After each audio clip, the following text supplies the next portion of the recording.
have Vinod Karki, the head of strategy research at ICICI Securities, is also with us to talk about the market fundamentals.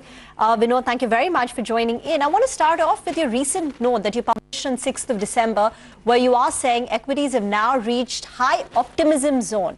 And typically, when Indian equities trade at valuations which we are currently trading at 20, 22 times forward multiple, we see poor returns in the future.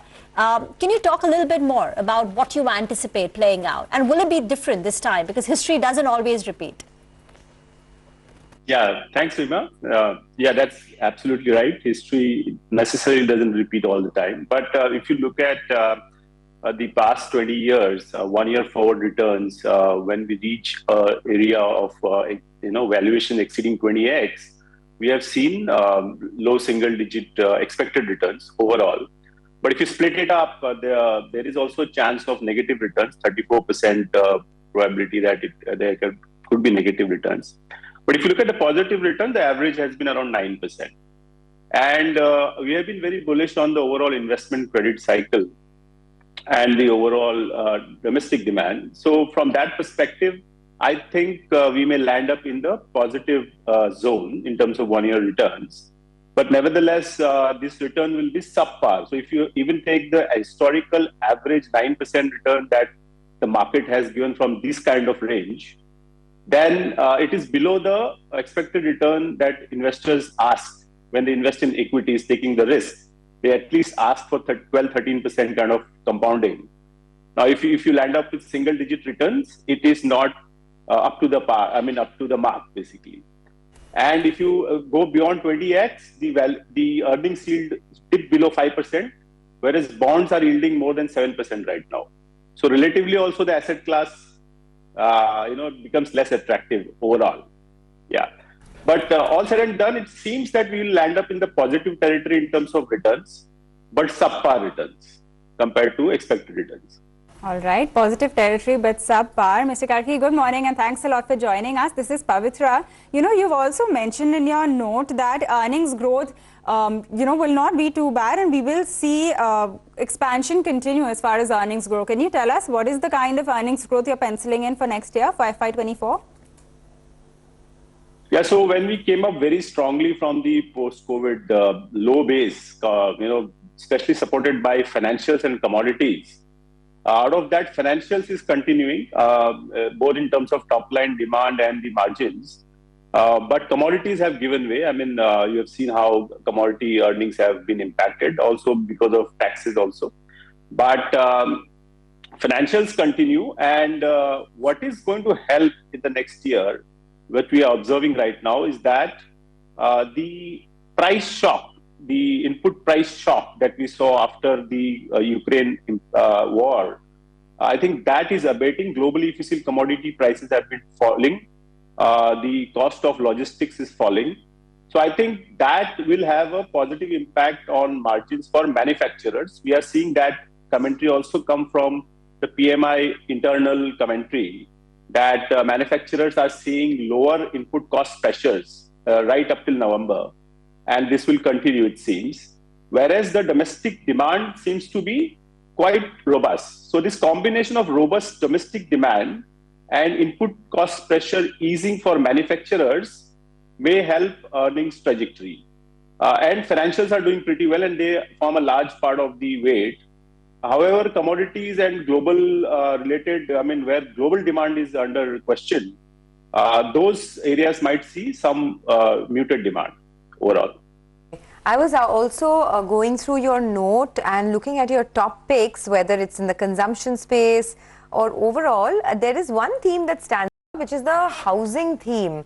So, whether it's Century Plyboard, something like a green panel, Brigade Enterprises, you like a lot of these real estate and the ancillary spaces. Do you think that there is still a lot of upside here? And within that gamut, would you stick to names like, say, Brigade, the Lodhas of the world, or would you get into, ceramics, tiles, the green panels? Yeah, so first of all, real estate is coming out of a decade, almost a decade of stagnation. And historically, we have seen that, these trends do change post a decade or so. And over the last year or so, we have seen this absorption of real estate in urban areas really pick up across the board, across the country, basically. And it has also resulted in uptick in prices. So investors or users both get a little excited when they see an uptick in prices of any asset class. And real estate is no exception. So I think the demand for real estate will continue despite the slight increase. I mean, not slight, I mean, quite a bit of increase in interest rates. But what really drives any asset class demand is the uptick in the asset prices. So that's picking up. So we think we are in for a cycle where real estate demand is picking up. And typically these cycles don't fizzle out in a year or so. So our view is that this real estate cycle will continue, and it forms a large chunk of the gross fixed capital formation, which will help the investment rate also. And therefore, all these ancillary companies, and where you have a lot of faith in the company's governance and the quality of management and the ability to manage the balance sheet, which is of prime importance for real estate, I think one can bet, because these cycles don't fizzle out in a year or so, as I said. They can continue for several years. You're also of the opinion that companies tied to global demand are likely to have a weak growth outlook. Now, usually stock prices run ahead of fundamentals, right? The stock price is correct and then the bad news follows. Can you talk about IT? Because we've already seen a substantial correction. The Nifty IT index is down 25-30% so far this year. Do you think in terms of price damage, at least, the worst is behind us? Absolutely. You hit it on the nail. I mean, it's perfect. I mean, that's how markets behave. The whole global weakness in terms of demand is already getting discounted big time in be it global commodities or IT companies.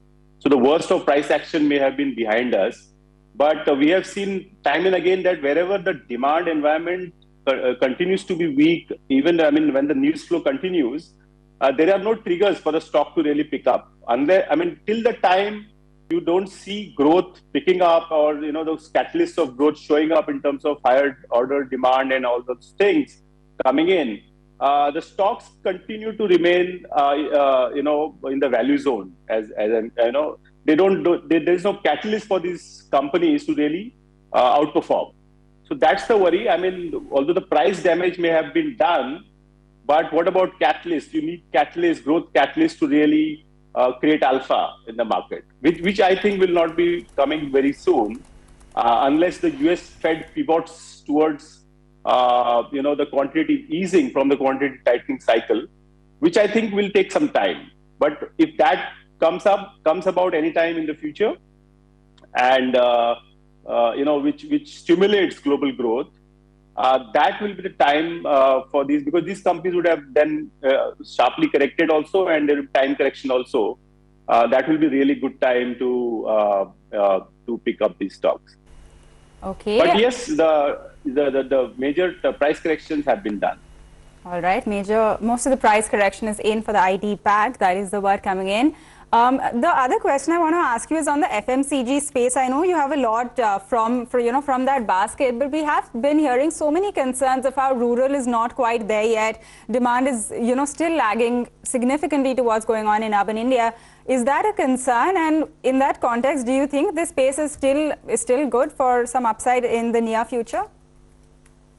So what is happening in consumption is a clear dichotomy. We are seeing mass scale, wherever there is mass consumption, low-end consumption, that has been impacted. But wherever there is a bit of discretionary consumption angle, and there is some amount of value comfort. You have to remember that from last couple of years, the value as a strategy has been outperforming. Whereas very expensive stocks have been underperforming broadly. So in this consumption basket, wherever we have a valuation comfort and the discretionary consumption angle is there, I think those areas will continue to outperform. The very expensive, which are beyond one standard deviation valuation in terms of expensiveness, whereas the growth is muted. I don't think that there you would be able to see outperformance. from these sectors. Okay, all right. We will let you go on that note. Thanks a lot for joining us, Vinod, and speaking about the markets. Well, that's on the earnings, the way the markets are panned out, as well as individual stocks and sectors that he likes. As we slip into a break, there's just 24 hours to go for mutual fund visionary